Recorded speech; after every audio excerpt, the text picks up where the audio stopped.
Boss season 9 டே 47ல வந்து என்ன நடந்துச்சு அப்படின்றத பார்க்க போறோம். இன்னைக்கு வந்துட்டு பிரியா நம்ம கூட இல்ல. ஸோ பிரியா வந்துட்டு இன்னைக்கு ஒரு சின்ன காரணத்தினால அது தவிர்க்க முடியாத ரீசன்னால அவங்களால ஜாயின் பண்ண முடியல. ஸோ நம்ம மட்டும் வந்து இன்னைக்கு இத பத்தின முக்கியமான விஷயங்கள் என்னென்னலாம் நடந்துச்சு அப்படின்றத பார்த்து இன்னைக்கு எபிசோட ஆரம்பிப்போம். ஸோ மோஸ்ட்டா வந்துட்டு இந்த மாஸ்கோட படத்தோட அந்த ஒரு அப்படிங்கிறத தாண்டி டே 47ல முக்கியமான விஷயங்கள் இவங்கலாம் என்ன பண்ணாங்க அப்படின்னு பார்த்தீங்கன்னா, வழக்கம் போல வந்துட்டு ஆட்டம் போடுறது, சண்டை போடுறது, தேவையில்லாம வந்து பிரச்சனை பண்றது அப்படின்ற ஒரு கணக்கிலேயே இன்னைக்கு போயிட்டாங்க. நம்ம முக்கியமா ஒரு 8 விஷயங்கள இன்னைக்கு பார்க்கலாம். அதுல முதல் மேட்ரு பிக் பாஸே வந்து ஒரு பனிஷ்மென்ட் குடுக்குறாரு. திவ்யாக்கு, சாண்ட்ராக்கு 2 பேருக்குமே. அதாவது என்ன பனிஷ்மென்ட் அப்படின்னா வந்து, இந்த வீட்ல இருக்கிற எல்லா வேலைகளையும் வந்துட்டு ஜெயிலுக்கு போறதுக்கு முன்னாடி வரைக்கும் நீங்க தான் பார்த்துட்டு போகணும். ஜெயிலுக்கு உங்கள அனுப்புறோன்றது வந்து வொர்ஸ்ட் பெர்ஃபார்மர் எல்லாரும் சேர்ந்து செலக்ட் பண்ணாங்க. அது அடுத்த விஷயம். பட் நான் சொல்றேன் பிக் பாஸாக, இந்த ஜெயிலுக்கு நீங்க போறதுக்கு முன்னாடி இந்த வீட்ல இருக்கக்கூடிய கிச்சன் டீமு, குக்கிங் டீமு, அப்புறம் கிளீனிங் டீமு, பாத்ரூம் டீம்னு எல்லாருடைய வேலைகளையும் சேர்த்து நீங்க 2 பேர் மட்டுமே செஞ்சு குடுத்துட்டு போணுன்றது என்னுடைய ஆசை. பண்ணிருங்க.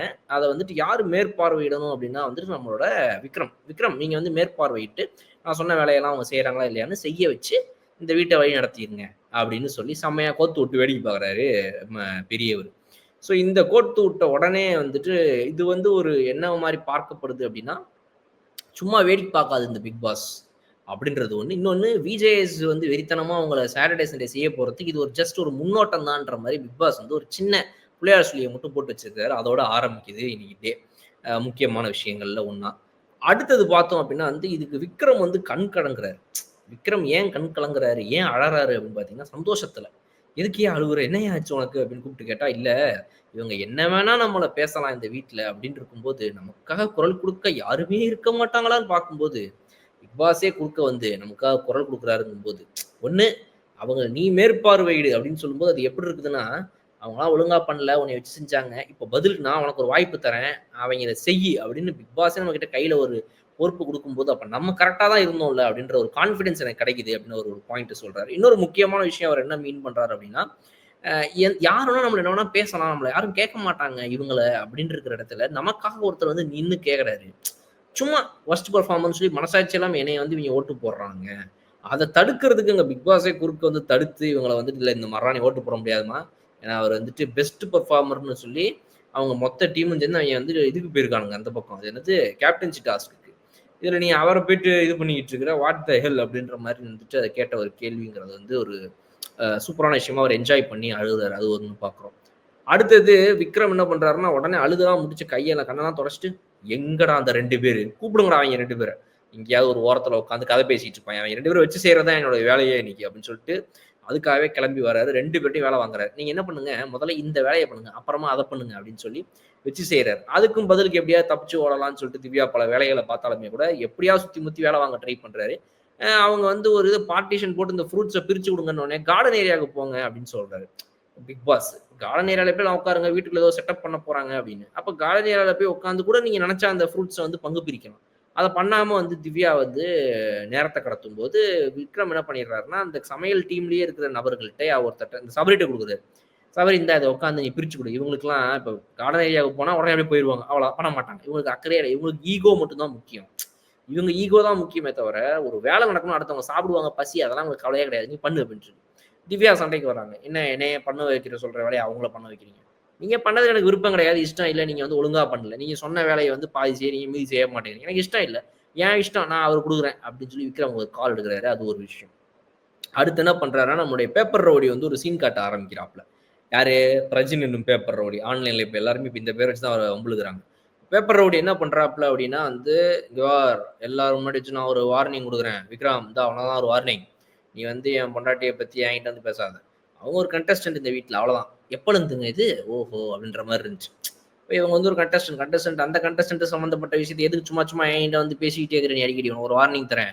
பிக் பாஸ் கிட்ட நான் வேணா சொல்லி 2 நிமிஷம் கதவ திறக்க சொல்றேன். போயிட்டு நீ வேணா உன் பொண்டாட்டிய கூட்டு வந்துக்க." அப்டி இப்டின்றாரு. சரி கதவ திறக்க சொல்லுங்க.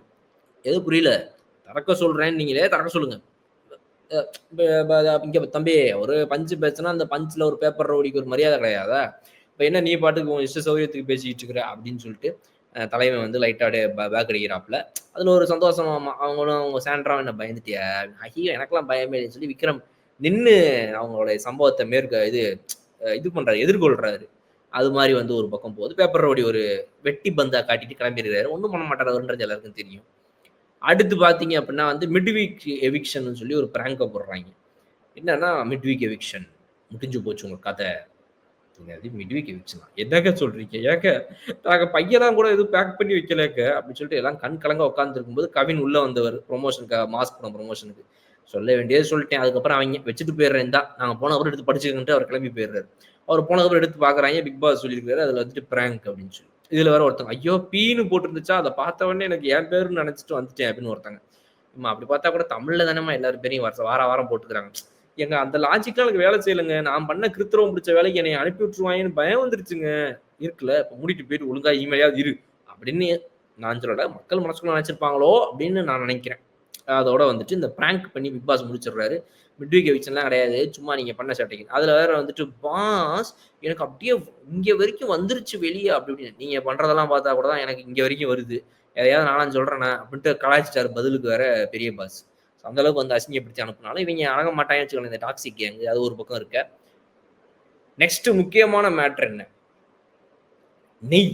நெய் எடுத்துட்டு வா, நெய் அப்படின்னு இந்த கில்லி படம் காமெடி மாரி வந்துட்டு, இவங்க என்ன பண்றாங்க திவ்யா அப்படின்னா, எல்லாருக்கும் நெய்ய வந்துட்டு போடும்போது, அவங்களுக்குள்ள ஒரு சண்டை அங்க ஏதோ ஒரு சண்டை நடக்குது. இந்த இந்த மைக்கோட பேட்டரி அவங்க மாத்தாமயே இருந்தனால, அது கிச்சன் வேலையில இருக்கிறாங்களாமா. மைக் பேட்டரிய மாத்த முடியலையாமா. அவ்வளவு வேலையாமா. ஒரு செகண்ட்ல போய் மாத்தினா நெனச்சா மாத்திட்டு வரலாம். 2 நிமிஷம் பாத்துங்க. டக்குனு பேட்டரிய மாத்திடுவேன். எவ்வளோ நேரம் ஆகுது? 2 நிமிஷம். கிச்சன் வேலையில இருக்கிற எனக்கு பேட்டரி மாத்துறதுக்கு யாரோ ஒருத்தவங்க உதவ வராங்க. அதை இந்த கேப்டன் தடுத்து வச்சிருக்கிறாரு. ஓ! அவங்கவங்க இது அவங்கவங்க தான் பண்ணணுமா? அப்படின்னு ஒரு கோவம். அப்ப நான் என்ன சும்மாவா இருக்கேன்? நான் வெட்டியாவா இருக்கேன்? ஊன்னு கத்திக்கிட்டே பரிமாறுறவங்களுடைய தட்டுல அந்த நெய்ய வந்து டாப்ன்னு ஒரு தட்டு தட்டுறாங்க. வியானாவோட தட்டுல. ஏற்கனவே நேத்து எபிசோட்ல ஒரு அழுகைய போட்டு ஒரு பிட்ட போட்டாங்க. அது ஒர்க் அவுட் ஆகல வியானாக்கு. வாய்ப்பு தேடி அலையிற அவங்கள போன்ற ஒரு கண்டஸ்டன்ட்க்கு இதெல்லாம் வந்து சும்மா விடுவாங்களா? "அக்கா, அது கொஞ்சம் நல்லா மெதுவா வைங்க. ஏன் அப்படி தாட்டுறீங்க?" அப்படின்னோனே, "ஏம்மா இது என்னம்மா வம்பா போச்சு? நெய்ய வந்து ஒட்டிக்கிட்டு இருக்குமா, தட்டுனா தாம்மா வரும்" அப்படின்னு. "இல்ல நீங்க இப்படி தட்டினாலே போதும். அத தட்டுற வச்சு டமால்னுலாம் தட்ட வேண்டியதில்ல. காத்துல தட்டினாலே போதும்" அப்படின்னு. காத்துல தட்டுறாய்ங்க, மாத்துல தட்டுறாய்ங்க. "ஓடி போ அந்த சைடு" அப்படின்னு சொல்லிட்டு நம்ம திவ்யாலாம் வந்து, "நான் அப்படித்தான் பண்ணுவேன். உன்னால முடிஞ்சத பார்த்துக்க" அப்படின்ட்டு அவங்க பாட்டுக்கு கிளம்பி போயிட்டாங்க. இதுல நெய்யில வந்து நெய் தட்டல் அப்படின்னு சொல்லி ஒரு சண்டை ஒண்ணு நடக்குது. அடுத்து பார்த்தோம் அப்படின்னா, கடைசி 2 விஷயங்கள்ல முக்கியமா ஒண்ணு, இன்னைக்கு வந்து விக்ரம் வந்து இந்த டாக்ஸிக் கேங்க அனாய் பண்ணி பார்க்குறாப்ல. அவருடைய கேம் சென்ஸ நம்ம வந்து பாராட்டலாம். ஏன்னா, ஒவ்வொருத்தவங்க கிட்ட ஒவ்வொரு மாரி விளையாடணும் நம்ம. அ இவங்க கிட்ட இந்த மாரி தான் விளையாடணும்னு ஒரு டிசிஷன் எடுத்துட்டாரு விக்ரம். மத்தவங்க கிட்ட வேற மாரி ஆடலாம். பட் இந்த டாக்ஸிக் கேங் கிட்ட இவங்க நம்மள எல்லாரையும் வெறுப்பேத்தி, வெறுப்பேத்தி நம்மள ட்ரிகர் பண்ணி நம்மளோட டென்ஷன வெளிய வர வைக்கிறாங்க. நம்ம பதிலுக்கு அவங்க நம்மள எப்படி ட்ரிகர் பண்றாங்களோ, அதே மாரி நம்ம அவங்கள ட்ரிகர் பண்ணுவோம். ஒரு மாரி இரிட்டேட்டிங்கா, அனாயிங்கா நம்மள பண்றாங்கல்ல, அதே மாரி நம்மளும் அவங்கள போயிட்டு இரிட்டேட் பண்ணுவோம் அப்படின்னு சொல்லி, அவங்கலாம் இந்த டாக்ஸிக் கேங் ஒண்ணா உட்காந்து கார்டன் ஏரியால கதை பேசிட்டு இருக்காங்க. அதுல திவ்யா சாப்பிட்டுக்கிறாங்க. லேட்டா சாப்பிட ஆரம்பிச்ச திவ்யா. மத்தவங்கலாம் சும்மா வந்து கதை பேசிட்டு இருக்காங்க. இவரு பக்கத்துல போய் ஒரு சேர் போட்டு உட்காந்து பாட்டு பாடுனுங்கிறாரு. ஏங்க அந்த பக்கம் போய் பாடுங்க. முடியாது. நான் இங்க தான் பாடுவேன். இது இந்த வீடு தானே. எல்லாரும் உட்காரலாமேட்டு கட்ட கட்ட டக்க டக் ஐயய்யோ! அறிவில்ல இவருக்கு சென்ஸ் இல்ல. அது இல்ல, இதுன்னு என்னென்னமோ சொல்லி பார்க்குறாய்ங்க. அவர் நகர்ற மாரி இல்ல. வெறுப்பேத்தி வெறுப்பேத்தி பார்க்குறாரு. எல்லாம் காண்டாவுறாங்க. அந்த காண்டு இவருக்கு சந்தோஷமா இருக்குது இப்ப.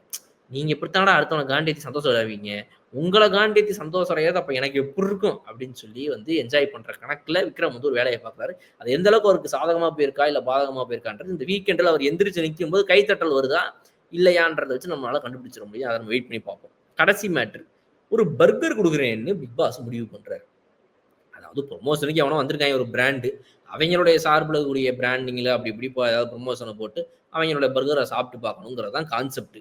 இதுல வந்து என்ன அப்படின்னா, பிக் பாஸ் வந்துட்டு இந்த மாரி கண்டஸ்டன்ட்ஸ் இந்த வீட்ல எத்தன பேர் இருக்கீங்க? பர்கர்லாம் உங்களுக்கு பிடிக்குமா? ரூம்ல பர்கர் வச்சிருக்கேன். போய் எடுத்துக்கோங்க. ஆனா அதுக்கு முன்னாடி, நான் மனசு கோணாத மாரி, எனக்கு புடிச்ச மாரி ஏதாவது ஜாலியா பண்ணுங்க. உங்களுக்கு நான் கதவ தொறந்து விடுறேன் அப்படின்றாரு. சும்மா விளையாடுறாருன்னு வச்சுக்கோங்களேன். அப்ப உடனே நீங்க என்ன பண்ணலாம்? எல்லாரும் மைக் முன்னாடி வந்து கேமரா முன்னாடி வந்து எல்லாரும் நின்னுட்டு ஏதோ பண்றாங்க. இந்த டாக்ஸிக் கேங்கோட மிக முக்கியமான 2 இது பொதுச் செயலாளரும், அப்புறம் வந்துட்டு பொருளாளர் இருக்கிறாங்கல்ல. அதாவது வந்து சாண்ட்ரா அண்ட் திவ்யா 2 பேரும் என்ன பண்ணிடுறாங்க அப்டின்னா, தனியா போய் ஒரு மைக்ல கேமரால பெர்ஃபார்மன்ஸ் பண்றாங்க. "எங்கள எல்லாரும் விட்டுட்டாங்க. எங்கள எல்லாரும் மறந்துட்டாங்க இந்த வீட்ல" அப்டின்னு. என்ன பண்ணணும்? ஏய் எங்க போறீங்க 2 பேரும் வாங்க. வந்து கூப்பிடணுமாமா இவங்கள வெத்தல பாக்கு வச்சு. மைக்ல ஒரு பிக் பாஸ் சொன்ன உடனே எல்லாரும் ஸ்டோர் ரூம் வாசலுக்கு ஓட்டாங்க. கேமரா முன்னாடி போய் நிக்கிறாங்க. அதுல இவங்களுடைய கேங்ல இருக்கிற டாக்ஸிக் கேங்ல இருக்கிற பிரஜின்லருந்து விஜய் பார்வதிக்கும் போய் நிக்கிறாங்க எல்லாரும். நீங்க மட்டும் 2 பேர் போய் நிக்காம உங்கள விட்டுட்டாங்க. உங்கள கழட்டி விட்டுட்டாங்க. உங்கள யாரும் இந்த வீட்ல கண்டுக்கவே இல்ல. அப்படின்னா அது என்ன அழுகுனி ஆட்டம்? கண்டுக்கிட்டா மட்டும் நீங்க அவங்களோட கொஞ்சம் கொலாவ போறீங்களா? இல்ல கூடி விளையாட போறீங்களா? ஒண்ணும் பண்ண போறதில்ல. குமிஞ்சு வச்சு குத்த போறீங்க முதுகுலயே. அப்புறம் அதுக்கு அவைங்க உங்களலாம் எதுக்கு கூப்பிடணும்? தனியா கூப்பிடணும்னு ஆசைப்படுறதே தப்பு. அதுலயும் உங்க 2 பேர. வழியக்க வந்து கூப்பிடணும் எல்லாரும் இல்ல? அப்ப இந்த மாரி ஒரு லூசுத்தனமான ஒரு ஆசையப்பட்டுட்டு கொண்டு போய் வெளியவே நிக்கிறாங்க. பிக் பாஸ் வெளிய விட்டுருந்துருக்கணும். என்ன கருமமாயி போயிருச்சு அப்டின்னா, அது வந்து பிராண்டோட ப்ரமோஷன். அப்புறம் உடனே அவங்க எல்லாம் வெளியவே இருக்காங்க. போராட்டம் வேற இதுல. பிக் பாஸ் வந்து எல்லாரையும் ஹால்ல உட்கார சொல்ட்டாரு. எஃப்ஜி வந்து படிக்கிறாரு. இந்த மாரி வந்து இந்த பர்கர் வந்திருக்குது ஒண்ணு. அவங்க குடுத்துக்குறாங்க.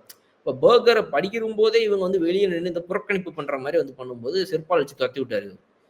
பைத்தியங்களா 2 பேரும் வந்து உள்ள உட்காருங்க அப்படின்னு சொல்லி கூப்பிட்டு உட்கார வச்சு, அதுக்கப்புறம் அனுப்புறாரு. அந்த அளவுக்கு வந்து இவங்களுக்கு ஒரு இம்பார்ட்டன்ஸ் வேற தேவைப்படுது. தனிப்பட்ட முறையில அப்படின்றது தான் வந்து முக்கியமா இவங்க எதிர்பார்க்கிறதுலருந்து அது தெரிய வந்துச்சு.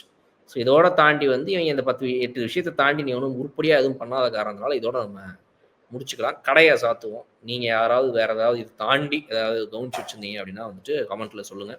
நாளைக்கு 48ல நான் உங்கள வந்து பார்க்குறேன். அதுவரை விடைபெறுவது உங்கள்